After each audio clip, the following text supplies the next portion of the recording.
Olá, me chamo Damião Paz e você está no canal Cotidiano Fotográfico. Nós estamos iniciando uma série de 8 vídeos sobre a oficina Pairando sobre a Fotografia.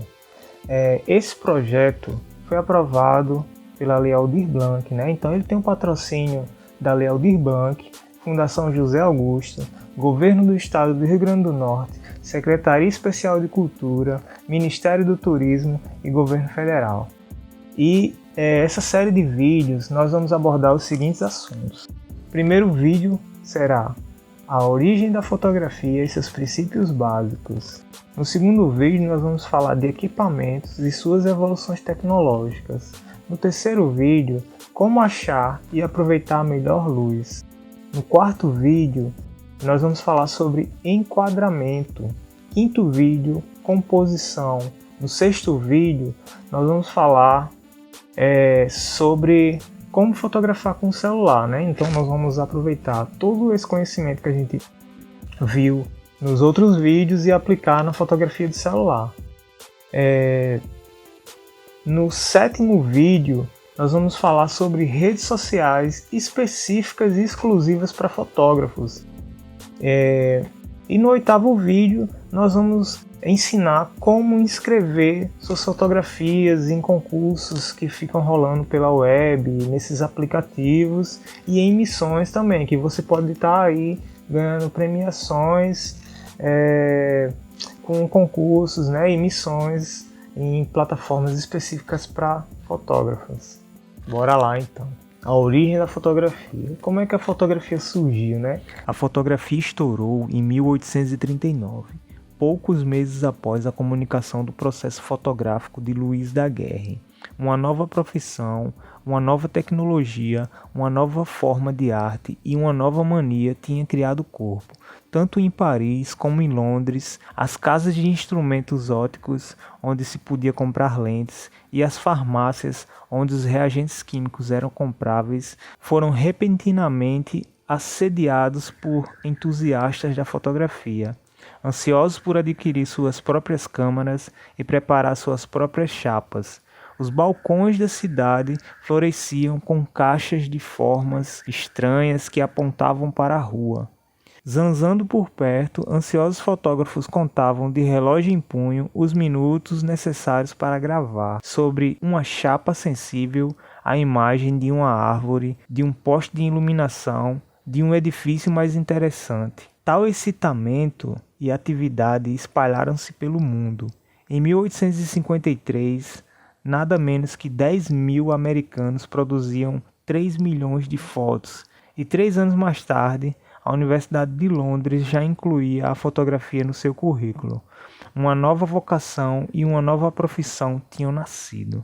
Nas décadas que se seguiram à comunicação de Daguerre, cientistas e fotógrafos associaram suas habilidades para aperfeiçoar os equipamentos e melhorar as técnicas anteriores. Gradualmente, a fotografia tomou o lugar daquilo que fora anteriormente uma das principais funções da arte: registrar com precisão a informação visual. A feitura de retratos foi um campo onde a fotografia teve aplicação imediata. Ao invés de tê-los pintados, descobriu-se que a mesma projeção social poderia ser obtida com o similar fotografado, o qual, além de mais rápido, era mais barato. Os primeiros fotógrafos que viajaram retornaram com registros fidedignos de cidades longínquas, de paisagens e batalhas cujas imagens até então tinham sido fornecidas por desenhos e pinturas. Pra você ver como é que são as coisas, né, meu irmão? Enquanto a gente rala pra comprar um equipamento, o playboyzinho do Dom Pedro II comprou a primeira invenção que foi fabricado assim em escala e vendida, né, o daguerreótipo. Com 14 anos, Dom Pedro II já tinha o seu daguerreótipo. E aí começou a paixão pela fotografia e em 19 de agosto de 1839, lá na França, né, aos 14 anos, ele adquiriu o equipamento. Em março de 1840, no mesmo ano em que o francês Louis Comet apresentou-lhe o invento no Rio de Janeiro. E o cara gostava de ser fotografado, né? Por ser o Rio de Janeiro a sede do Império, também se tornou a capital da fotografia no Brasil. O imperador foi retratado por diversos fotógrafos, dentre eles Marc Ferrez, Joaquim Insley Pacheco, e tendo conhecido praticamente o trabalho de todos eles, né? A fotografia passou a ser um instrumento de divulgação da imagem de Dom Pedro II, moderna como queria que fosse o seu reino. Já que a gente está falando da história da fotografia no Brasil, e eu, como um bom potiguar, não poderia deixar de falar da fotografia aqui no Rio Grande do Norte. O primeiro fotógrafo que se tem notícia por aqui foi Manuel Dantas, né? Que nasceu ali no século XIX, viveu até 1924 e era um historiador, geógrafo, advogado, jurista, político, cara, era 1001 utilidades e além de tudo, fotógrafo, né? Tem um vasto acervo dele aí, bem conservado inclusive. Depois dele, José Zelino da Costa, né? Mais conhecido como Zezelino. Inclusive, eu fiz o papel do Zezelino no filme O Fotógrafo Zezelino, do Coletivo da Foto, né? Ganhando até aí prêmio de melhor ator no Cine Seridó. Cine Seridó não, Curta Caicó. Muito bacana representar o primeiro fotógrafo negro do Rio Grande do Norte, né? Quem sabe até do Nordeste, né? E eu até agora não achei quem foi o primeiro fotógrafo negro do Brasil. Então, até que apareça alguém nas minhas pesquisas, é ele, José Zelino da Costa, que nasceu em 1889, né? Que era filho de uma ex-escrava, né? Uma pessoa humilde, que ganhou uma câmera de um vizinho e aí foi aperfeiçoando as técnicas, desenvolvendo uma fotografia ímpar, né? Linda, belíssima fotografia de José Zelino. E incrível mesmo. Aí ele foi o primeiro fotógrafo que, além de ser o primeiro fotógrafo negro, né, que para a época um status desse, uma posição dessa na sociedade, né, uma profissão dessa, para um negro eu acho que era algo assim inimaginável, né? Então ele também é um dos primeiros fotógrafos, né, a registrar os negros de uma forma digna, né? Ele fotografou sua família com estúdio, com o mesmo cenário que ele fotografava grandes famílias de Caicó, e também com roupas elegantes e poses, né? Bem, só vocês vendo aqui essas fotos para vocês terem noção de como era bom o trabalho do José Zelino, e que inclusive eu tive na casa do sobrinho neto dele, né, Francisco Félix, que me mostrou várias fotos do seu acervo, do acervo do tio dele, né, as fotos da família. Eu pude ver as fotos originais e foi muito, muito emocionante, né? Tá podendo contemplar o trabalho de José Zelino assim, ainda mais conhecer um parente dele lá em Caicó.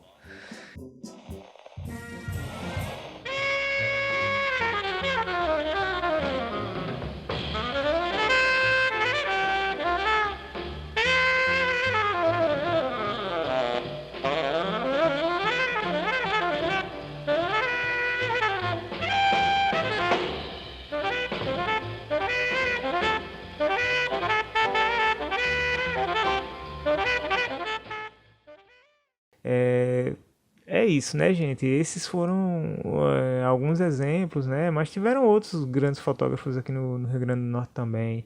Vladimir Germano, Jaeci Emericiano, né? Então, só grandes nomes aí que ajudaram a construir a imagem do Rio Grande do Norte que nós temos hoje, né? É assim, é até engraçado como a fotografia surgiu de uma forma que ela não era relacionada com fotografia em si, né? Até porque não existia fotografia. Mas a explosão mesmo da fotografia se deu em meados do século XIX.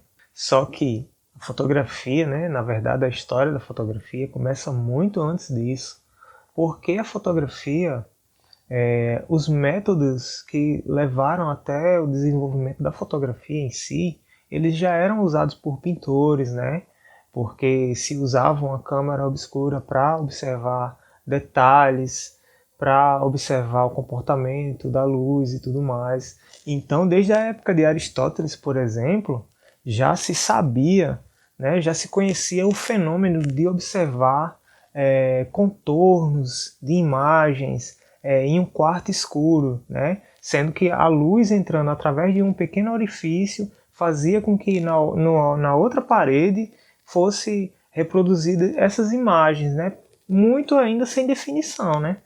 Mas no século V, já no século V, alguns cientistas já explicavam como observar eclipses solares através de câmeras obscuras, né? E aí, durante a Renascença, eles acrescentaram uma lente na frente dessas câmeras e aí eles puderam enxergar as imagens com mais nitidez.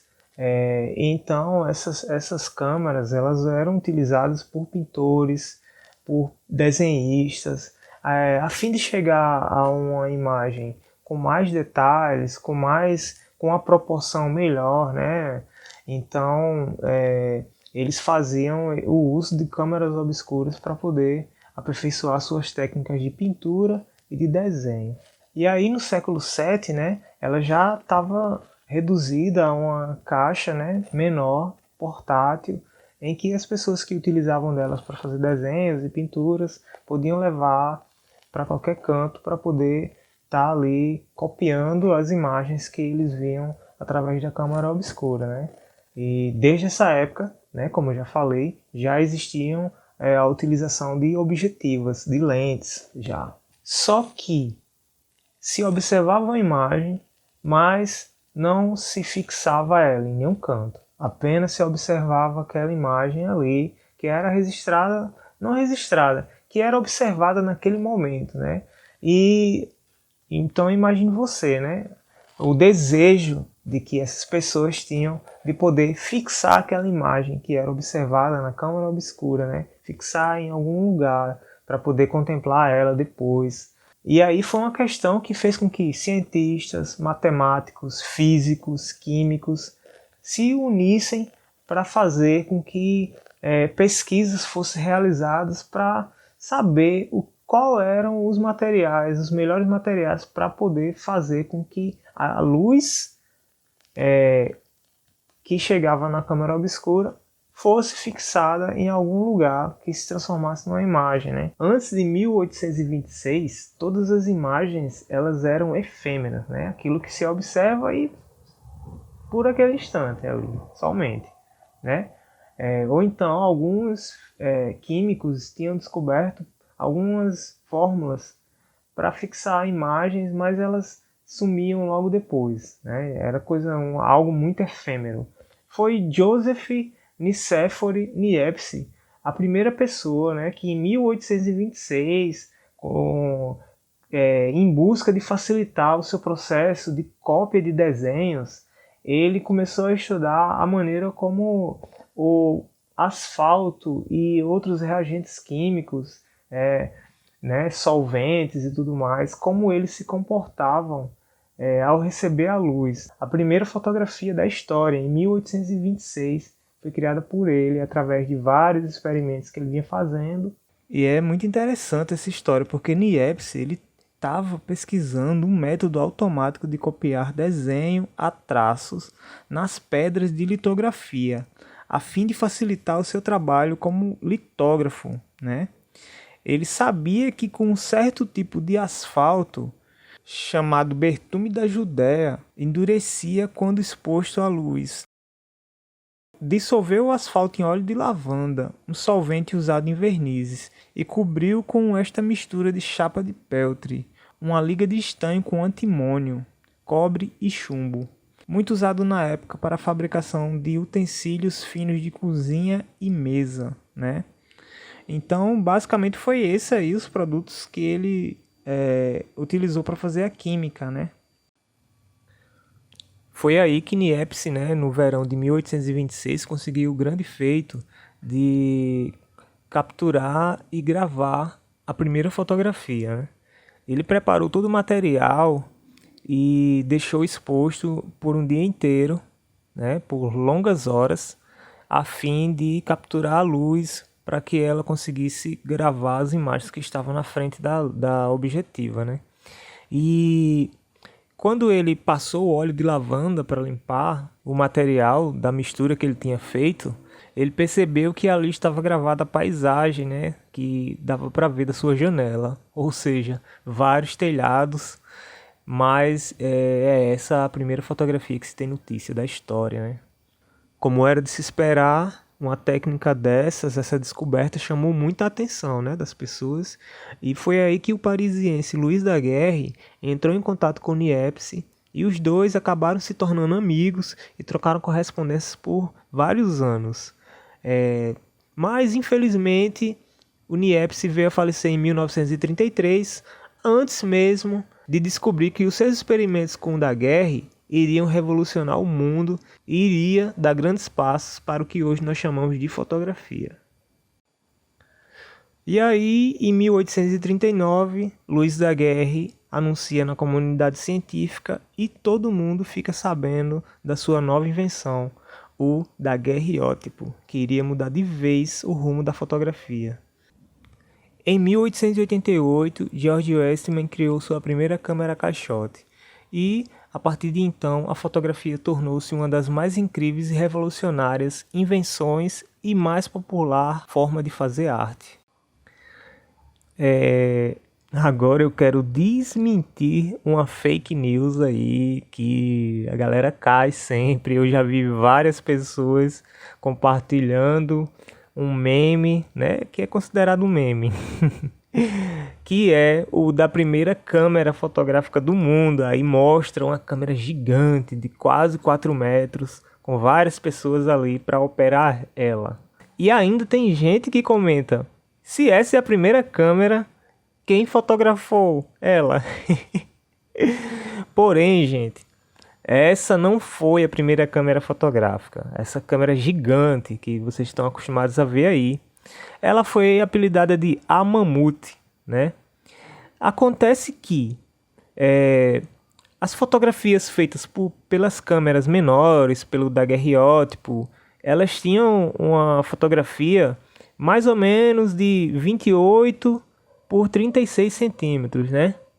Então, quando se tentava ampliar aquela imagem, ela ficava borrada, ficava sem nitidez. Então, o que a galera pensava, né, em construir? Assim, para se ter uma imagem grande, naquela época, você precisava de um sensor ainda maior, né? De uma câmera grande. Quanto maior a câmera, maior seria a capacidade de produzir uma imagem de tamanho grande, né? E a demanda de mercado já estava solicitando isso já. Em 1858, o pessoal queria ter uma imagem grande, né? De 1 metro, mais ou menos. E para que isso acontecesse, era necessário uma câmera grande. Foi então que, em 1858, né? Townsend, como é o nome dele? C. Townsend Thompson, fotógrafo inglês, se especializou na produção de obras de arte, né? E aí ele criou uma câmera de 3,6 metros de comprimento para conseguir produzir uma imagem de 1 metro quadrado. Olha só essa belezinha aí, a Mamute. Ela não foi a primeira câmera da história, e as primeiras câmeras da história não eram grandes assim. Eram portáteis, gente. E aí, para se obter uma imagem, precisa saber de alguns princípios básicos, né? A fotografia, ela é regida por alguns princípios básicos, como abertura, velocidade e sensibilidade, né? Antigamente chamado de ASA, hoje chamado de ISO. Esses três pilares da fotografia, como alguns chamam, eles são responsáveis por uma série de cálculos que fazem a fotometria acontecer, né? Fotometria basicamente é você medir a quantidade de luz que vai entrar pelo sensor, né? Vai passar pela lente e chegar até o sensor da câmera, ou antigamente chegar até o filme. Por essa série de cálculos que você faz, ou hoje em dia as câmeras já fazem, você consegue resultados, como é que eu posso dizer? Você consegue capturar imagens que deem uma sensação de movimento, ou então você consegue capturar imagens que congelem aquele instante ali, aquele instantâneo fotográfico, embora seja uma cena de um carro de Fórmula 1, né? Ele consegue congelar aquilo ali. Se você souber controlar bem a velocidade, você vai conseguir congelar aquele carro, né? E se você quiser uma imagem com uma sensação de movimento, você vai baixar a velocidade, né? Justamente a velocidade, ela trata disso, ela vai fazer com que a imagem ela seja congelada instantaneamente ou que ela seja congelada em um intervalo de tempo, né? Em uma baixa velocidade, que aí ele vai capturar a luz que vai entrar em uma fração de segundos. Então, essa é a função da velocidade. Você ou capturar uma imagem borrada, tremida, uma imagem em movimento, né? Uma fração de tempo que aquela imagem se movimentou e por isso que dá aquela sensação de movimento, ou você vai aumentar essa velocidade e vai fazer com que ela congele aquela imagem, né? Não importa a velocidade ali. Ela foi então que quando essa opção da velocidade, né, do obturador, ela começou a ser desenvolvida, poderia até se fotografar uma bala no ar. Coisa que antes, para você conseguir obter uma imagem, né, nas primeiras câmeras, você tinha que deixar ali ela por 5, 10 minutos, né, aguardando a entrada de luz necessária para conseguir fazer com que uma imagem fosse capturada, né? É tanto que eu não sei se você já percebeu, mas naquelas fotos antigas, as pessoas estão sempre com cara séria, né? Sempre sérias ali, porque não podia piscar, né? Porque às vezes a pessoa tem que passar 2 minutos, 5 minutos ali parada, enquanto esse obturador ficava aberto, né? Capturando a luz do ambiente para poder fazer a imagem, né? Para poder gerar uma imagem com uma fotometria boa, né? Uma imagem bem fotometrada. E hoje em dia não, a gente já tem câmeras que tem até 1/8000 de velocidade, né? E nas lentes nós temos o quê? Nas lentes nós temos o f, né? O número f. E o número f, ele não serve para simplesmente você desfocar o fundo. O número f, ele tem justamente a função de fazer com que você escolha o que vai ser focado na imagem, né? Ou se você quer fazer uma imagem com tudo focado, aí você bota um f16, por exemplo. Ou então se você quer fazer uma imagem com um único objeto que está na sua frente ali focado, aí você vai colocar o quê? Um f1.8, dependendo da lente que você vai ter, 1.4, né? Um f 2.8. Tem lente, né? Por exemplo, a lente do kit que vem com as câmeras, ela tem uma abertura de 3.5, né? 5.6. Quanto menor esse número, mais seletivo é o foco. Por exemplo, uma lente 1.8, né? Uma lente 85mm 1.8. Eu vou focar no olho da pessoa, o nariz dela já vai ficar desfocado, as orelhas dela já vão ficar desfocadas, né? Imagine o fundo, vai ficar borrado. Então, essa abertura, né? Esse número f, 1.8, por exemplo, ele também não serve apenas para focar naquele objeto e deixar o fundo desfocado. Ele também ele é utilizado como parâmetro de luz que está entrando no sensor, né? Então, se você está de dia, no sol de meio-dia, você vai fotografar com um f8, né, por exemplo. Então, você vai estar ali com a velocidade, você vai estar podendo controlar melhor a velocidade, né? E o ISO da câmera também, a sensibilidade do ISO, a sensibilidade ISO 100, por exemplo, né? Ele está com a maior sensibilidade ali, né? Ele vai obter uma imagem mais limpa, né? Sem ruídos, justamente porque ele está com a sensibilidade mínima, né? Então, quando uma situação de um ambiente escuro, né? Você está num ambiente escuro, ou então você está fotografando externamente, e aí o tempo começa a escurecer, né? Começa a ficar mais tarde, a tendência é que você precisa abrir mais o diafragma da lente, né? Botando aí 1.8, e aí você vai ter que ir compensando, né? Baixando a velocidade, subindo, elevando o ISO, né? Botando mais ISOs e fazendo um lance da compensação. Porque na real, esses três pilares da fotografia, como se diz, né? O ISO, a velocidade e a abertura, e o que eles servem? Eles servem para você estar sempre compensando a luz e fazendo com que a sua fotografia ela esteja sempre com uma luz que você vai querer, né? Com a exposição que você vai estar ali imaginando, né? Se você souber dominar o fotômetro, claramente você vai estar ali manipulando esses três elementos, abertura, velocidade e ISO, para conseguir uma fotografia com aquela exposição necessária, né? Com aquela exposição ideal que você almeja para fazer a captura da sua imagem. Olha só como a gente pode utilizar as técnicas ao nosso favor, né? Por exemplo, essas ferramentas que nós temos nas câmeras, velocidade, abertura e ISO, né? Que são o que muitos chamam de pilares da fotografia, elas nos possibilitam fazer combinações diversas.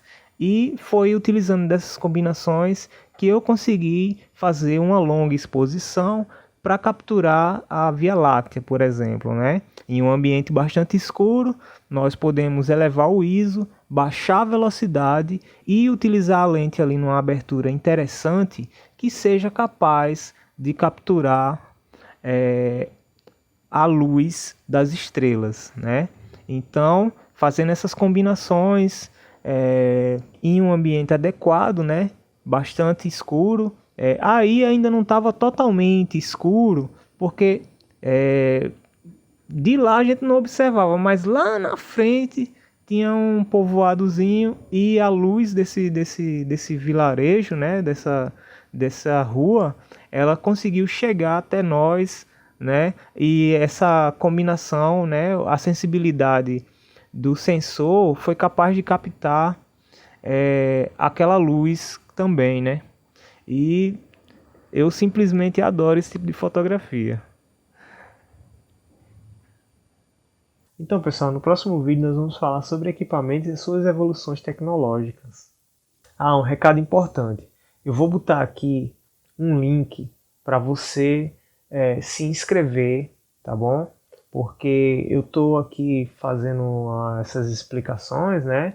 Dando essa introdução, mas eu vou criar um grupo no WhatsApp e aí eu vou criar um formulário aqui que vocês vão preencher, tá bom? No link que vai estar aqui na descrição. E eu vou abrir para até 20 pessoas. 20 pessoas vão poder se inscrever e participar lá comigo, tirar dúvidas no grupo do WhatsApp que eu vou criar. E essas 20 pessoas, elas também vão estar fazendo o exercício que eu vou passar, tá bom?